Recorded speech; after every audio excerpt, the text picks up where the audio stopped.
पुढची बातमी पाहूयात। बिर्याणी आणि कलिंगड सोबत खाऊन मृत्यू झाल्याच्या घटनेनंतर मुंबई आणि आसपासच्या भागामधील अनेकांनी या प्रकरणाचा धसका घेतलाय।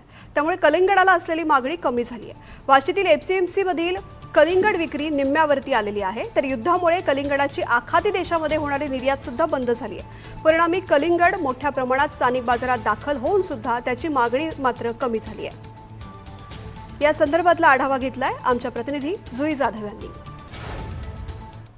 मुंबईत काही दिवसांआधी एकाच कुटुंबातले 4 सदस्य संशयास्पदरित्या मृत पावले, मात्र त्याचं कारण ठरलं कलिंगड खाल्लं आणि त्यामुळे त्यांचा मृत्यू झाला असं प्राथमिक खरं तर चौकशीमध्ये आढळून आलं। परंतु आता याच कलिंगडाच्या विक्रीवर काही परिणाम होतोय का हे आपण पाहायला आलोय। आपण इथे पाहतोय की हे मार्केट आहे आणि या मार्केटमध्ये विविध प्रकारची फळं आहेत, मात्र कलिंगड जे एक फळ आहे जे त्यांच्या मृत्यूचं कारण ठरलं असं सांगितलं जात आहे, त्या कलिंगडाच्या विक्रीवर काही परिणाम झालाय का हे आपण जाणून घेणार आहोत। दादा, काय सांगशील, गेल्या 2 ते 3 दिवसांमध्ये कलिंगड घेण्यामध्ये लोक कमी झालेत का? कलिंगड घेणारे का कलिंगड तेवढ्याच खरं तर लोक येऊन तेवढ्याच घेत आहेत?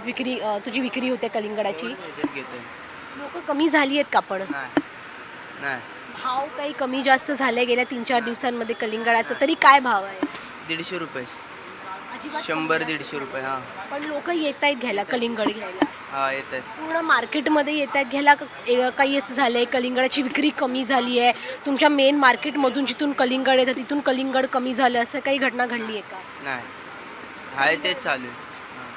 आपण पाहतोय की सध्या तरी कलिंगडाच्या विक्रीवर कुठलाही परिणाम झालेला नाही आणि नागरिक देखील येऊन ते कलिंगड विकत घेत आहेत। खरं तर उन्हाळ्याचे दिवस आहेत, कलिंगड हे एक सीझनल फळ आहे, उन्हाळ्यामध्ये याची विक्री जास्त होते, सेवन लोक जास्त करतात कारण का हे एक पाणीदार फळ आहे आणि त्यामुळे नागरिक खरं तर त्याच जोमाने कलिंगड घेत आहेत। कलिंगडाच्या विक्रीवर अजिबात त्याचा परिणाम झालेला आपल्याला पाहायला मिळत नाही आहे। व्हिडिओ जर्नलिस्ट कल्पेश सावर्डेकरसह जुई जाधव, NDTV मराठी, मुंबई।